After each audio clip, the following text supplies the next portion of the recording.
O sussurro que abalou o palácio. A luz da manhã filtrava-se pelas antigas janelas do castelo de Windsor com aquela peculiar suavidade inglesa que parece suavizar até as verdades mais duras.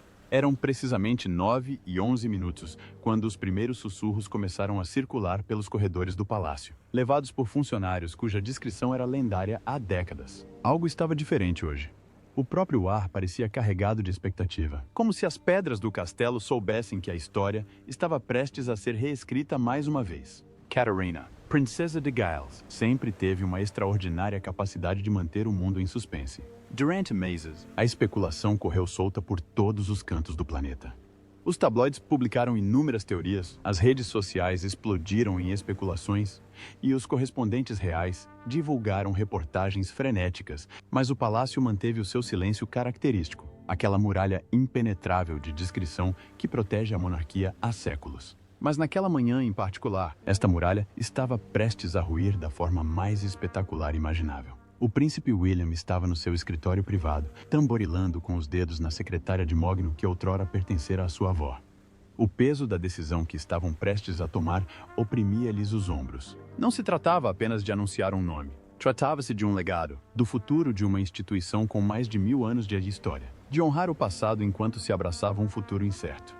Pensou na sua mãe, Diana, e em como ela tinha enfrentado momentos semelhantes com tanta graça e coragem. Pensou no seu pai, agora Rei Carlos III, e nas expectativas que acompanhavam cada anúncio real. Acima de tudo, pensou em Catherine e nos seus filhos, a família que construíram juntos contra todas as probabilidades. A decisão de ter um quarto filho não foi tomada de ânimo leve. Depois do nascimento do príncipe Louis, em 2018, o mundo assumiu que a família estava completa. 3 filhos pareciam um número perfeito, uma conclusão ideal e organizada para os seus anos reprodutivos. Jorge, o futuro rei. Charlotte, a princesa que conquistou corações em todo o mundo com o seu aceno confiante e personalidade irreverente. Louis, o príncipe mais novo, cujas expressões faciais em acontecimentos reais se tornaram lendárias na internet. A família de Gales parecia completa, equilibrada e feliz. Mas a vida, como Catherine lembrava frequentemente a William nos seus momentos a sós, raramente segue o guião que lhe escrevemos. O anúncio da gravidez foi um choque para todos, incluindo para alguns membros da própria família real. Catherine queria esperar, para ter a certeza absoluta, antes de partilhar a notícia com o mundo. Tinha aprendido com experiências anteriores que o escrutínio público durante a gravidez podia ser avassalador, até mesmo sufocante. A hiperemese gravídica que a atormentara em gravidezes anteriores regressou em força, obrigando-a a cancelar compromissos e a afastar-se da vida pública durante várias semanas. Durante esses meses de tranquilidade, a imprensa foi implacável nas suas especulações, com algumas publicações a chegarem ao ponto de sugerir dificuldades conjugais ou crises de saúde que simplesmente não existiam. Mas Catarina perseverou, como sempre fazia. Ela aprendeu a arte da resiliência real com os melhores e os piores exemplos. Ela tinha visto cada movimento de Diana ser dissecado e criticado. Ela tinha visto o preço que a atenção pública constante podia cobrar à saúde mental e à vida familiar de uma pessoa. Ela também tinha testemunhado o compromisso inabalável da rainha com o dever. A forma como Isabel II equilibrou o sacrifício pessoal com o serviço público durante 7 décadas. Catarina absorveu estas lições e trilhou o seu próprio caminho, dando prioridade ao bem-estar dos filhos sem deixar de honrar as suas responsabilidades para com a coroa e o país. O próprio parto foi mantido em notável sigilo, um feito quase impossível na era moderna da comunicação instantânea e da saturação das redes sociais. Catherine deu à luz na ala Lindo, como manda a tradição, mas a habitual pompa foi propositadamente discreta, sem multidões de fotógrafos acampados no exterior durante dias, sem anúncio do início do trabalho de parto. Apenas um simples comunicado foi divulgado posteriormente, confirmando que mãe e bebê estavam saudáveis e descansavam confortavelmente. O sexo do bebê fora revelado, uma menina, a segunda princesa do casal, mas o nome permanecera um segredo bem guardado. Agora, em salas que testemunharam séculos de história da realeza, William e Catherine preparavam-se para partilhar esse nome com o mundo. A equipa de comunicação tinha sido informada. As declarações oficiais foram redigidas e reescritas dezenas de vezes. Cada palavra foi ponderada e analisada para evitar possíveis interpretações e más interpretações. Não se tratava apenas de um anúncio pessoal. Era uma declaração sobre o rumo futuro da monarquia, sobre os valores que guiariam a próxima geração da família real, sobre o equilíbrio entre honrar a tradição e abraçar a mudança. O nome que escolheram carregava um significado profundo. Não foi uma decisão tomada de forma precipitada ou de ânimo leve. Houve semanas de discussões, não só entre William e Catherine, mas também com o rei Carlos e outros membros importantes da família. Cada nome potencial foi analisado quanto à sua ressonância histórica, à sua percepção pública e ao seu significado pessoal. Alguns nomes foram imediatamente descartados por serem considerados demasiado controversos. Outros foram deixados de lado por serem demasiado comuns ou demasiado incomuns. O nome que finalmente escolheram representou uma ponte entre o passado e o presente, uma homenagem aos que vieram antes, ao mesmo tempo que olhavam para o futuro, para os que viriam depois. Os nomes que construíram um império.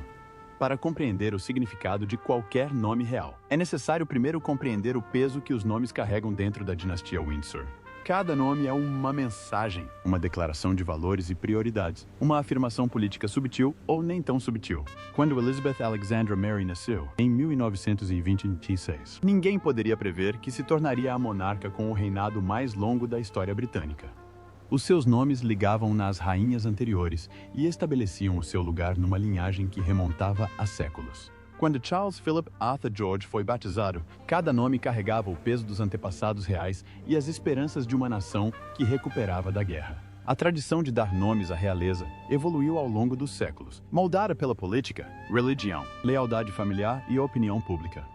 Em épocas anteriores, os nomes eram escolhidos principalmente para homenagear monarcas anteriores ou para consolidar alianças políticas entre as casas reais. Maria e Elizabeth, Jaime e Carlos. Estes nomes repetiam-se ao longo da árvore genealógica como um refrão musical, ligando cada geração às anteriores. Mas o século XX trouxe mudanças a esta tradição, tal como trouxe mudanças a todos os aspectos da vida da realeza. Diana tinha rompido com as convenções ao escolher os nomes dos filhos de formas subtis e profundas. William Arthur Philip Louis representou um afastamento dos nomes germânicos pesados que dominaram a família durante gerações. A escolha de William como primeiro nome, em vez de o relegar para uma posição intermédia, assinalou um regresso às raízes inglesas e um distanciamento consciente da herança alemã da família. Quando Harry nasceu, Henry Charles Albert David, o uso informal de Harry em vez do formal Henry, sugeria um desejo de que os seus filhos tivessem alguma aparência de normalidade, mesmo dentro da gaiola dourada da vida real. Catherine e William deram continuidade a esta evolução com os nomes dos seus próprios filhos. George Alexander Louis homenageava o título formal do rei, incluindo Alexander, um nome sem precedentes reais diretos na história britânica recente. Charlotte Elizabeth Diana ganhou destaque mundial por incluir o nome de Diana, a primeira menção oficial à mãe de William, no nome de uma criança real desde a sua morte. O nome do meio, Isabel, homenageia a falecida rainha, enquanto Charlotte remete para a filha de George IV. Louis Arthur Charles completa o conjunto, honrando o tio do príncipe Philip, Louis Mountbatten, e, incluindo Arthur, um nome acarinhado pelos britânicos pelas suas lendárias associações. Cada uma destas decisões de nomeação foi analisada minuciosamente por especialistas e amadores. Os historiadores da realeza escreveram longos artigos analisando o significado de cada escolha. As casas de apostas aceitaram apostas em potenciais nomes antes de cada nascimento, com milhões de libras apostadas em tudo. Desde opções tradicionais como Mary e Alice a alternativas modernas como Grace e Ivy. O público tinha investido emocionalmente nestas decisões, sentindo-se responsável por crianças que nunca conheceriam, mas que um dia os representariam no panorama mundial. A pressão para escolher o nome certo era imensa. Um nome considerado demasiado moderno poderia ser visto como uma rejeição da tradição e afastar os apoiantes conservadores da monarquia. Um nome demasiado tradicional pode parecer antiquado. A falta de reconhecimento de que a instituição precisa de evoluir para se manter relevante também pode gerar problemas. Um nome que homenageie um dos lados da família em detrimento do outro pode suscitar acusações de favoritismo ou desrespeito. Todos os ângulos precisavam de ser considerados, todas as potenciais críticas antecipadas e respondidas. William passou horas nos arquivos reais, debruçando-se sobre árvores genealógicas e documentos históricos. Consultou historiadores e especialistas em direito constitucional, procurando as suas opiniões sobre a adequação e a importância de várias opções.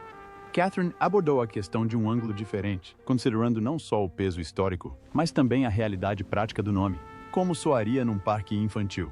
A sua filha seria alvo de piadas ou bullying por causa dele? Poderia ser abreviado para um apelido carinhoso que ela preferisse à medida que crescesse. Estas preocupações parentais coexistiam com as considerações mais formais do protocolo real. O casal tinha também tido em conta as implicações internacionais da sua escolha. A monarquia britânica já não governava um vasto império, mas continuava a ser o chefe simbólico da Commonwealth, uma associação voluntária de 56 nações que abrangia todos os continentes. O nome que escolhessem seria ouvido e utilizado por 1.000 milhões de pessoas em culturas e contextos muito diferentes. Precisava de ser pronunciável em várias línguas, culturalmente sensível e capaz de representar não só a Grã-Bretanha, mas também a diversidade da Commonwealth, que a monarquia agora servia. Havia nomes que Catherine adorava, mas que William vetava, e vice-versa. Houve sugestões de familiares que foram educadamente acatadas e discretamente descartadas. O rei Carlos aparentemente preferia certas opções tradicionais, enquanto a rainha Camila defendia algo um pouco mais contemporâneo. Apesar das tensões familiares, o príncipe Harry terá enviado uma mensagem privada sugerindo um nome com significado pessoal para ambos os irmãos. A princesa Anna, como de costume, manteve-se afastada da discussão, embora aparentemente tenha comentado com uma amiga que, qualquer que fosse a escolha, haveria inevitavelmente críticas. A falecida rainha Isabel tinha estabelecido um precedente para este tipo de consideração cuidadosa. Ao escolher os nomes dos filhos, procurou o equilíbrio entre a tradição e a preferência pessoal, o dever real e o instinto maternal. Compreendeu que os nomes importavam, que moldavam a percepção pública e estabeleciam expectativas que acompanhariam a criança durante toda a vida. Catherine e William estudaram as suas escolhas, aprendendo tanto com os seus acertos como com os eventuais deslizes que até os membros mais experientes da realeza podiam cometer. A revelação. O anúncio oficial chegou através de canais cuidadosamente orquestrados até ao último minuto. Exatamente às 2 horas da tarde, o gabinete de imprensa do palácio divulgou um comunicado à Associação de Imprensa, seguindo um protocolo estabelecido há gerações. As palavras eram simples, elegantes e cuidadosamente escolhidas para transmitir alegria e a devida solenidade. O príncipe e a princesa de Gales têm o prazer de anunciar que a sua filha se chama Rose Alice Diana. 3 nomes, cada um deles carregando camadas de significado que certamente alimentarão discussões nas próximas semanas.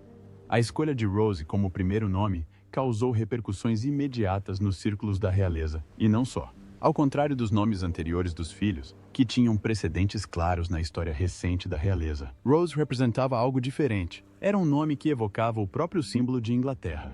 A Rosa Tudor que uniu facções rivais e estabeleceu uma dinastia. Era também profundamente pessoal, uma homenagem à avó de Catarina, Rose Asquith, uma mulher que moldou os primeiros anos de Catarina e lhe incutiu os valores de lealdade familiar e força silenciosa que tão bem lhe tinham servido na vida da realeza. Mas Rosa carregava também outras ressonâncias. O nome ligava a princesa a Rosie Gilman, uma das amigas mais próximas da rainha-mãe, uma mulher que ofereceu um apoio inabalável durante os dias mais negros da Segunda Guerra Mundial. Remetia também para Rosie Windsor, uma prima afastada cuja graciosidade e discrição a tornaram uma figura querida na família. O nome conseguiu ser, ao mesmo tempo, traditional e moderno, familiar e distinto. Evitou-se o erro de ser demasiado comum ou demasiado invulgar, encontrando o delicado equilíbrio que a família Wales procurava durante todas as suas deliberações. Alice, o primeiro nome do meio, carregava um significado igualmente profundo. Mas, obviamente, homenageava a princesa Alice de Battenberg, mãe do príncipe Felipe, uma mulher cuja vida notável só recentemente recebeu o reconhecimento que merecia. Alice nascera surda, mas aprendera a ler os lábios em várias línguas e tornara-se uma figura imponente nos círculos da realeza europeia.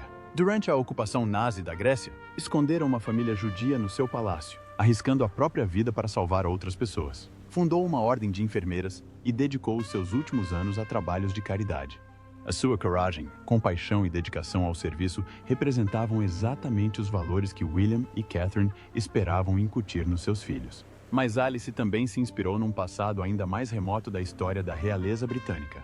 Alice Maud Mary, a terceira filha da Rainha Vitória, foi uma das figuras da realeza mais influentes da sua geração, usando a sua posição para promover causas em que acreditava e recusando-se a ser limitada pelas expectativas restritas impostas às mulheres do seu tempo. O nome ligou a nova princesa a este legado de protagonismo e ativismo feminino na realeza, sugerindo que poderia seguir os passos de antepassados que ultrapassaram limites e desafiaram convenções. Diana, o segundo nome do meio, não surpreendeu ninguém, mas ainda assim conseguiu ser profundamente comovente. William já tinha homenageado a mãe com o nome do meio Charlotte. Mas a inclusão de Diana no nome da sua segunda filha sublinhou a importância duradoura da princesa de Gales na sua vida e legado. 27 anos após a sua morte, Diana continuava a ser uma das figuras mais adoradas e controversas da história moderna britânica. O seu nome evocava imagens de glamour e tragédia, de abordagens revolucionárias ao dever real e de lutas pessoais devastadoras. Ao darem à filha o nome de Rose Alice Diana, William e Catherine asseguraram que a geração seguinte perpetuaria a memória de Diana e esperavam o seu empenho em usar os privilégios reais para fazer uma diferença genuína na vida das pessoas. A reação do público foi imediata e avassaladora. As redes sociais explodiram em comentários, análises e emoções. O nome Rose tornou-se uma tendência mundial minutos após o anúncio. Os floristas relataram um aumento repentino nos pedidos de rosas de todas as variedades. Os sites de nomes de bebês saíram do ar devido ao grande número de acessos, enquanto os futuros pais se apressavam a adicionar Rose às suas listas de nomes favoritos. O nome parecia captar algo que as pessoas desejavam, uma ligação à tradição que ainda soava contemporânea e relevante. Os correspondentes da realeza apressaram-se a fornecer contexto e análises. As cadeias de televisão interromperam a programação normal para discutir o anúncio.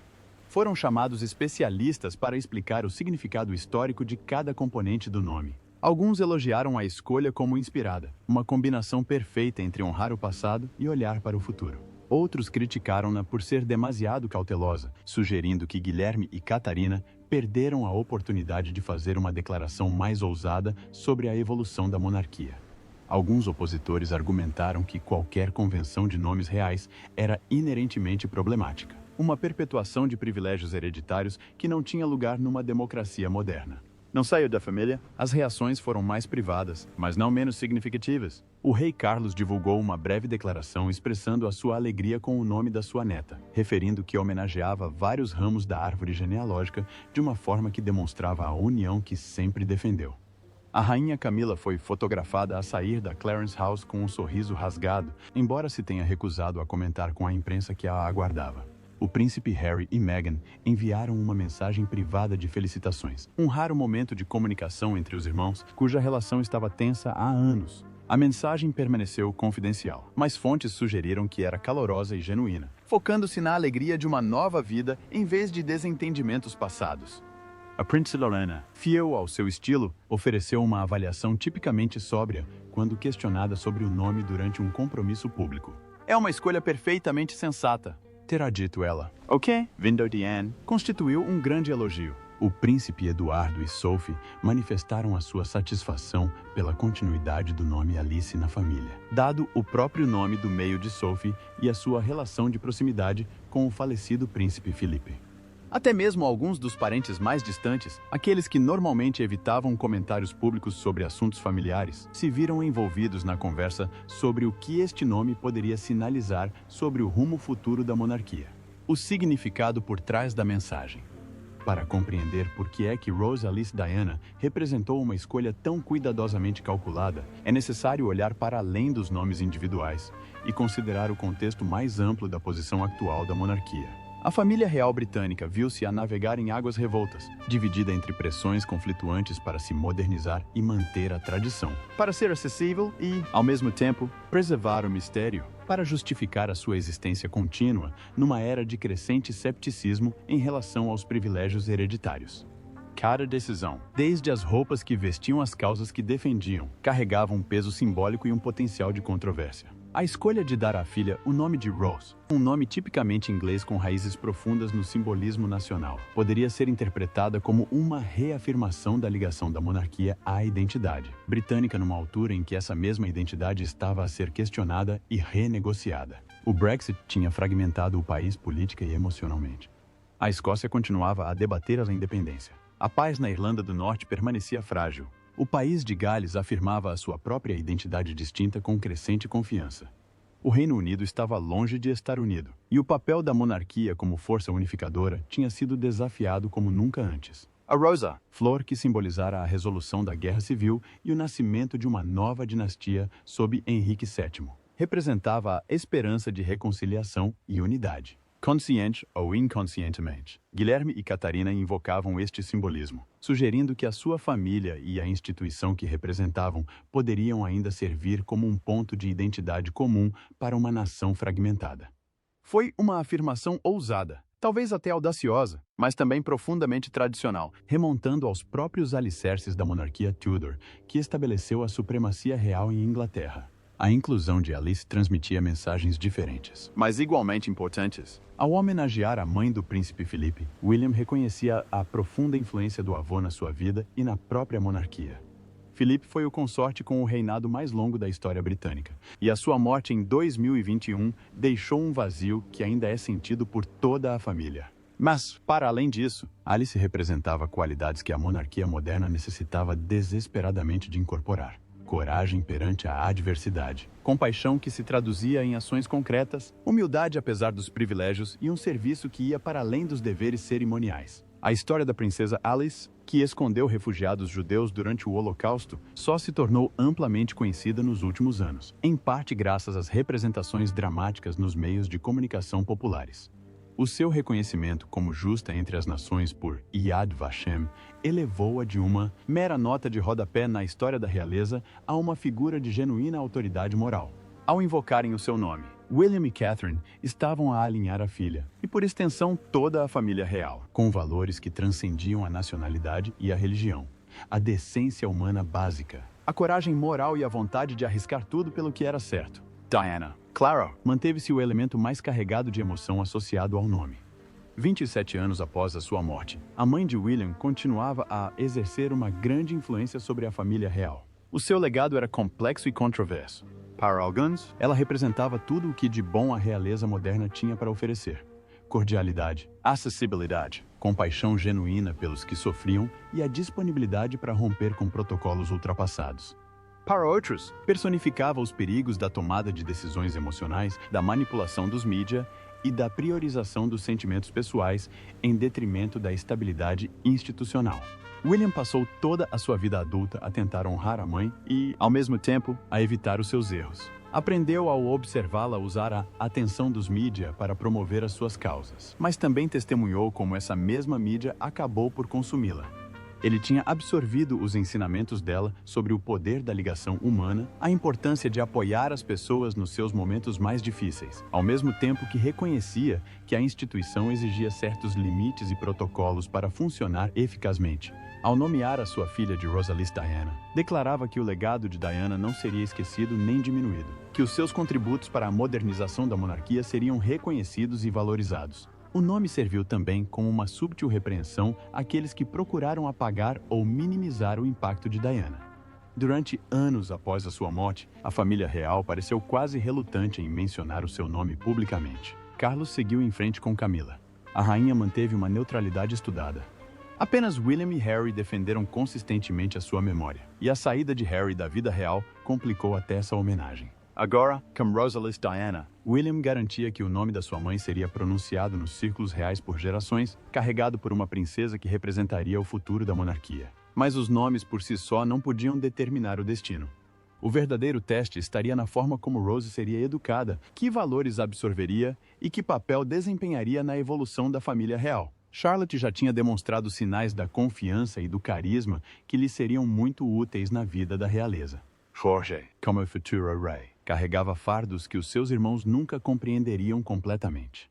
Luís era ainda jovem o suficiente para que a sua personalidade ainda se estivesse a formar. Rosa cresceria à sombra deles, a quarta filha de quem nunca se esperaria que reinasse, mas que, ainda assim, poderia desempenhar um papel crucial no apoio e na formação da monarquia. Catarina compreendia isso melhor do que ninguém.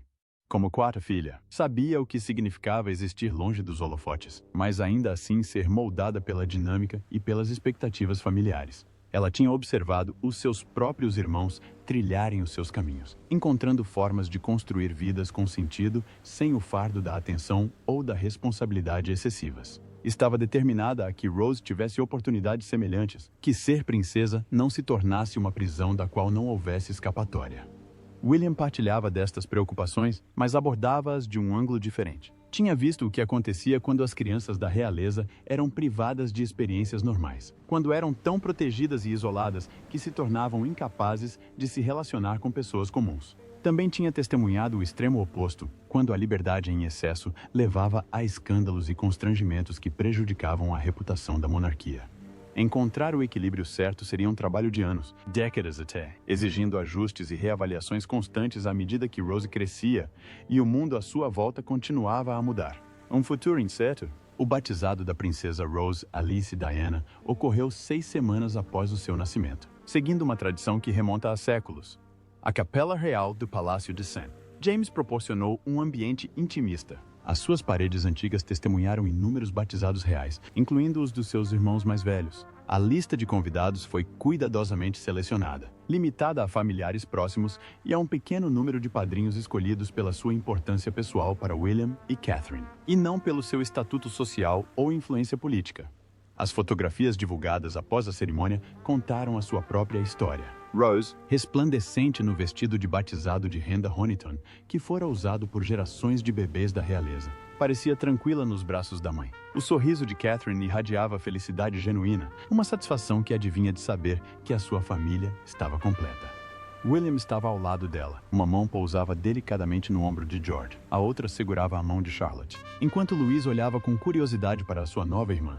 Era uma imagem de união familiar que o palácio esperava que definisse a família Wales nos anos vindouros. Mas mesmo com a divulgação das fotografias oficiais e os elogios dos comentadores à dignidade e elegância do evento, as questões sobre o futuro de Rose permaneceram sem resposta. Que papel desempenharia na evolução da família real? Como lidaria com os desafios peculiares de nascer em berço de ouro e, ao mesmo tempo, ter de justificar esse privilégio através de serviços prestados? Que causas defenderia? Que tipo de pessoa se tornaria? A história ofereceu algumas pistas, mas nenhuma resposta definitiva. A princesa Ana seguiu um caminho notável como princesa real, tornando-se possivelmente o membro mais dedicado da família real, mantendo ao mesmo tempo um firme compromisso com a privacidade e uma abordagem pragmática em relação aos deveres reais. A princesa Margarida escolheu um percurso diferente, que lhe trouxe glamour e entusiasmo, mas também escândalos e tristeza. Lady Louise Windsor e o seu irmão James estavam a mostrar mais um caminho a seguir, vivendo vidas relativamente normais, mas ainda participando em eventos reais quando solicitados. Catherine e William tinham discutido longamente estes precedentes. Sabiam que não podiam simplesmente impor um caminho predeterminado à filha. Rose precisaria de descobrir o seu próprio caminho. Guiada, mas não controlada. Apoiada, mas não sufocada. A chave era incutir os valores certos desde cedo, ensiná-la que o privilégio vinha com responsabilidade, que ser princesa era servir e não ostentar estatuto. Se conseguissem transmitir este ensinamento fundamental, o resto viria naturalmente. A questão mais vasta do futuro da monarquia pairava sobre estas discussões como uma presença invisível. A opinião pública mantinha-se dividida sobre se a Grã-Bretanha necessitava de uma família real. As sondagens mostravam um apoio maioritário, sobretudo entre os cidadãos mais velhos, mas as gerações mais novas questionavam cada vez mais a relevância e o valor da instituição. As comemorações do Jubileu de Platina da Rainha Isabel demonstraram que ainda existia um afeto genuíno pela monarquia, mas que esse afeto estava cada vez mais focado em indivíduos específicos em vez da própria instituição. William e Catherine entendiam que representavam a melhor esperança da monarquia para a manutenção do apoio público. Os seus índices de aprovação superavam consistentemente os dos outros membros da família real. A sua família parecia estável e amorosa de uma forma que ressoava com as pessoas comuns. Os filhos pareciam centrados, apesar das circunstâncias extraordinárias. Tinham ultrapassado com sucesso escândalos e controvérsias que poderiam ter destruído casais menos resilientes. Demonstraram que era possível modernizar as práticas reais sem abandonar as tradições essenciais. O nascimento e a escolha do nome Rose enquadram-se nesta estratégia mais ampla de evolução controlada. Ao escolherem um nome que homenageava múltiplos aspectos da história da realeza, ao mesmo tempo que transmitia uma sensação contemporânea, demonstraram que a monarquia se podia adaptar sem perder a sua identidade fundamental.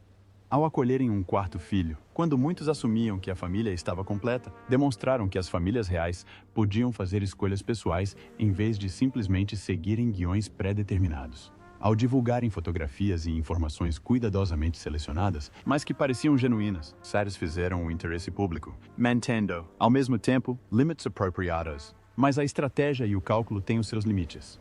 Rose não era uma peça de xadrez para ser movida num tabuleiro. Era um ser humano que desenvolveria a sua própria personalidade, interesses e desejos. Ela poderia abraçar a vida na realeza com entusiasmo ou rebelar-se contra as suas restrições. Poderia tornar-se uma defensora influente de causas importantes ou preferir trabalhar nos bastidores. Poderia permanecer na Grã-Bretanha ou procurar oportunidades no estrangeiro. O nome Rose Alice Diana deu-lhe uma estrutura e um legado, mas não conseguiu determinar o seu destino. Ao pôr do sol sobre o castelo de Windsor, na noite do batizado de Rose, William viu-se sozinho num dos muitos aposentos do castelo, embalando a filha adormecida nos braços. O peso da história oprimia-o, como o fizera ao longo de toda a sua vida. Pensou em todas as crianças da realeza que tinham sido batizadas com aquele mesmo vestido, em todas as esperanças e receios que os seus pais nutriam por elas. Uns corresponderam às expectativas, outros ficaram aquém. Muitos tentaram simplesmente viver as suas vidas com dignidade, apesar das pressões insuportáveis. Sussurrou uma promessa à filha, uma promessa que mais ninguém ouviria. Ele prometeu protegê-la tanto quanto qualquer pai pudesse. Prometeu ensinar-lhe que o seu título era tanto uma dádiva como uma responsabilidade. Prometeu mostrar-lhe que a verdadeira nobreza provém do caráter, e não do nascimento. Prometeu amá-la incondicionalmente, quer ela escolhesse abraçar a vida na realeza ou trilhar o seu próprio caminho, longe dela. Mais importante ainda, prometeu deixá-la ser ela própria, qualquer que fosse a sua identidade. Catherine juntou-se a ele um instante depois, entrelaçando a sua mão na dele. Permaneceram juntos em silêncio. Duas pessoas que de alguma forma se encontraram através do vasto abismo que separava a criação de classe média dela do destino real dele. Juntos, construíram algo real, algo que valia a pena proteger e nutrir. Rose era a quarta filha de ambos, mas não a sua declaração final. Ela era mais um capítulo numa história contínua, uma história que se prolongaria muito depois da sua partida. O nome Rose Alice Diana seria pronunciado inúmeras vezes nos anos seguintes. Apareceria em livros de história e artigos de revistas. Seria analisado por especialistas e debatido por comentadores. Mas nada disto importava, tanto como o simples facto de aquela ser a filha deles. Uma pessoa cujo valor nada tinha a ver com o seu título ou com a sua posição na linha de sucessão. Ela era Rose, e isso bastava. A revelação do nome da princesa. Rose Alice Diana não marca um fim, mas sim um começo. À medida que a família real de Gales cresce, também a história da monarquia se desenvolve. Que papel desempenhará esta quarta princesa na construção do futuro da Grã-Bretanha? Só o tempo o dirá. Mas uma coisa é certa, o nome que ela carrega vai inspirar, desafiar e perdurar por gerações.